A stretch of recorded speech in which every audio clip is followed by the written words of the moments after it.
Tired of dull, dirty sneakers? Get ready to transform your white shoes back to their sparkling best with this simple hack. In just a few easy steps, you'll learn a simple and fast way to make your sneakers shine like new. No fancy products needed. First things first, let's gather the few simple items you'll need for this cleaning hack. You'll need white toothpaste, an old toothbrush, a bit of water, and a clean cloth. That's it. Before we start scrubbing, it's important to prepare your shoes.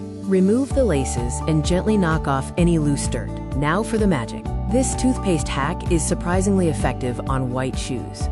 Apply a small amount of toothpaste to your brush and gently scrub the stained areas of your shoes.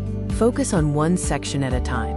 For any particularly stubborn stains, let the toothpaste sit on the area for a few minutes. This allows it to work its magic. Using a damp, clean cloth, wipe away the toothpaste and rinse until your shoes are sparkling clean. Finally, allow your shoes to air dry completely. Avoid direct sunlight, as it can sometimes cause yellowing. And there you have it. Your white shoes are now sparkling like new. Give this hack a try and enjoy your fresh, clean sneakers.